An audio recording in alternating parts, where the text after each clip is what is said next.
Hello friends, तो आज की वीडियो काफ़ी ज़्यादा यूज़फुल होने वाली है क्योंकि आज की वीडियो में मैं आपको बताने वाला हूँ कैसे आप अपने किसी भी डिवाइस पे वायरलेस डीबिंग को इनेबल कर सकते हो। जैसे मान लीजिए मेरे पास ये सैमसंग का डिवाइस है और बात करूँ तो मैं इसमें डेवलपर ऑप्शन में हमारा वायरलेस डीबिंग को ऑप्शन देखने को नहीं मिलता है। तो मैं चलता हूँ, सबसे पहले तो डेवलपर ऑप्शन को इनेबल कर देता हूँ और चलते हैं डेवलपर ऑप्शन पे। तो ये रहा डेवलपर ऑप्शन। इस पे आने के बाद अब यहाँ पर ध्यान से देखोगे तो यहाँ पर सिर्फ यूएसबी डीबिंग का ऑप्शन देखने को मिलता है और यहाँ पर कोई सा भी वायरलेस डीबिंग का ऑप्शन देखने को नहीं मिल रहा है। और वहीं मैं बात करूँ अपनी जो सेकेंड डिवाइस की, जो कि नोकिया का है, इस पर हम चलते हैं सीधा सेटिंग एप्लीकेशन पे और चलते हैं डेवलपर ऑप्शन पे। तो यहाँ पर डेवलपर ऑप्शन में आ जाने के बाद अब यहाँ पर आप देख सकते हो, इससे यहाँ पर हमारा वो यूएसबी डीबिंग और वायरलेस डीबिंग दोनों देखने को मिलता है, जो कि सैमसंग डिवाइस में देखने को नहीं मिलता है। और यही मैं आज की वीडियो में बताऊंगा कि कैसे आप इसे इनेबल कर सकते हो। तो इस वीडियो को बनाने का पर्पस किसी भी इलीगल एक्टिविटीज़ को प्रमोट करना नहीं है, सिर्फ एजुकेशन पर्पज़ की मैं इस वीडियो को बना रहा हूँ। तो सुविधा और best time let start it. तो वायरलेस डीबिंग को इनेबल करने के लिए सबसे पहले हमें क्या करना है, आपको आ जाना है जिस भी डिवाइस का आपको वायरलेस डीबिंग इनेबल करना हो तो उसकी सेटिंग एप्लीकेशन पे आना है, फिर डेवलपर ऑप्शन में आ जाना है। और यहाँ पर हमारा जो यूएसबी डीबिंग का ऑप्शन तो वैसे रहते हैं, कॉमन ही है, सब में रहता है, तो इसको आपको इनेबल कर देना है। तो इसी के थ्रू हम जो है वायरलेस डीबिंग को इनेबल करेंगे। तो सिंपल से अब क्या करना है, इसको आपको बस इतना ही काम था जिस डिवाइस पे आपको इनेबल करना है। ज़रूरी नहीं कि आपका सैमसंग का हो, कोई सा भी जिसमें वायरलेस डीबिंग ना हो उस पर आप इस चीज़ को कर सकते हो। अब आपको चाहिए होगा सेकेंड डिवाइस जिस पे आपको एक एप्लीकेशन इंस्टॉल करके रख लेना है जिसका नाम है बगजीचर। और मैं नीचे डिस्क्रिप्शन में भी ये दे दूंगा, तो आप वहाँ से डाउनलोड कर सकते हो इसे और इसे आप होम स्क्रीन पे रख लो। तो सिंपल से इसे हम ओपन करते हैं और इसे एग्री करना है। सॉरी, मैंने इसे एग्री कर दिया और इसे एग्री करना है। और यहाँ पर आप इसका इंटरफेस देख सकते हो, ऐसे ही कुछ इसका इंटरफेस होगा। और अब क्या करना है, आपको चाहिए होगी एक ओटीजी एंड एक डाटा केबल की। तो ये हमने ओटीजी एंड डेटा केबल को ले लिया है। ये हमारा टूल है, वो भी ओटीजी एंड डेटा केबल की तरह काम करता है। इसको हमें सिर्फ कनेक्ट करना होता है दोनों पार्ट में। और ये हमारा जो माइक्रो हो गया और ये टाइप सी। तो सिंपल से माइक्रो वाला पार्ट हम कनेक्ट करते हैं अपनी सैमसंग वाले फ़ोन के साथ। सिंपल से इसे हम कनेक्ट कर देते हैं। कनेक्ट करने के बाद अब जो दूसरा पार्ट है उसे हम कनेक्ट करते हैं अपनी जो बगजीचर वाले डिवाइस के साथ।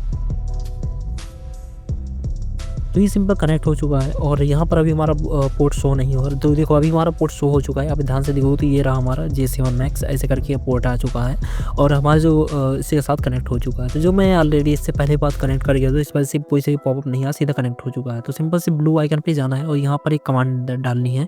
कमांड डालने पहले से आपको यहाँ पर इंटरएक्टिव सेल से आपको ADB राव सेल पर इसे कन्वर्ट करना है। तो सिंपल से इसे इनेबल कर देना है, इनेबल करके कंटिन्यू करना है। और अब आपको यहाँ पर जो कमांड डालनी है आपको ध्यान से लिखना है। आपको डालना है ADB space TCP/IP space 5555। 4 time आपको 5 टाइप करना है। देखो जैसे ही 555 इतना आपको कमांड आपको टाइप करके आपको एंटर कर देना है। एंटर करने के बाद ये हमारा ऑटोमेटिकली बैक चला जाएगा। अब आपको काम लगभग कंप्लीट हो चुका है। तो अब आपको जो है USB टाइप को इनेबल कर देना है, वो रिमूव कर देना है। ये इसको भी रिमूव कर देते हैं। अब क्या करना है, अब जिस भी डिवाइस से आप यूएसबी डीबिंग को करना चाहते हो, तो जैसे मान लीजिए मुझे इसी में कनेक्ट करना है, तो सिंपल इसका हॉटस्पॉट ऑन करेंगे। और जिस भी डिवाइस से आप ये वायरलेस डीबिंग को करना चाहते हो तो उसमें आपको इस हॉटस्पॉट को कनेक्ट कर लेना है। जैसे मैं इसको कनेक्ट कर लेता हूँ, इसी हॉटस्पॉट को। तो ये रहा हमारा नोकिया वाला आ चुका, इसे हमने कनेक्ट कर लिया। तो ये जैसे मेरे मान लीजिए नोकिया है। और अब क्या करना है, अब आपको आना है इस वाले डिवाइस पे बगजीचर एप्लीकेशन में। चलते हैं बगजीचर और यहाँ पर आपको देखोगे तो ध्यान से, तो यहाँ पर प्लग का आइकन दिख रहा है, इस पे आना है। अब यहाँ पर 2 ऑप्शन आपको दिख रहे हैं, एक IP एड्रेस और पोर्ट। तो सिंपल से हम चलते हैं सेकंड डिवाइस के, जिस भी डिवाइस से हमने कनेक्ट किया वाईफाई से। तो इसको एक बार टाइप करना है। अब आपको यहाँ पर ध्यान से देखो तो यहाँ पर IP एड्रेस की जरूरत पड़ेगी। तो सिंपल से इस IP एड्रेस को यहाँ पर आपको टाइप कर देना है। तो यहाँ पर हमारा 192 168 32 और 170 इतना आपको टाइप कर देना है। अब यहाँ जब पोर्ट है तो पोर्ट में क्या करना है, पोर्ट में आपको 5555 ही रहने दीजिए, क्योंकि हमने ADB TCP/IP के बाद 55 दिया था। अब ध्यान से देखो, यहाँ पर हमारा कोई से भी USB से कनेक्ट नहीं है और हमारा पोर्ट जो है वो कनेक्ट हो चुका है। तो जैसे आप देख सकते हो, ऐसे आप इसे इनेबल कर सकते हो। तो जैसे मान लीजिए मैं कुछ यहाँ पे कमांड आपको दे के दिखाता हूँ जिससे आपको विश्वास हो जाए। और इसका ADB राव को पहले बंद कर देते हैं और यहाँ पर हम टाइप करते हैं रिबूट डाउनलोड। तो सिंपल से सैमसंग के डिवाइस में डाउनलोड मोड होता है, इस वजह से ही हमारा डाउनलोड पे चला जाएगा। अगर हमारा जो डिवाइस सक्सेसफुली कनेक्ट हुआ तो ये हमारा डाउनलोड मोड पे जाएगा। तो सिंपल से रिबूट डाउनलोड और सिंपल से हम इसे रन करते हैं। अब देखो हमारा फ़ोन ऑटोमेटिकली ऑफ हो चुका है। अब देखते हैं ये हमारा जो है, देख सकते हैं ये हमारा डाउनलोडिंग मोड पे आ चुका है। तो ये रही आज की वीडियो। अगर आपको वीडियो ज़रा से भी इन्फॉर्मेटिव लगी हो तो वीडियो को लाइक या चैनल सब्सक्राइब ज़रूर कर लेना। हम मिलते हैं किसी नेक्स्ट वीडियो में, तब तक के लिए थैंक्स फॉर वॉचिंग।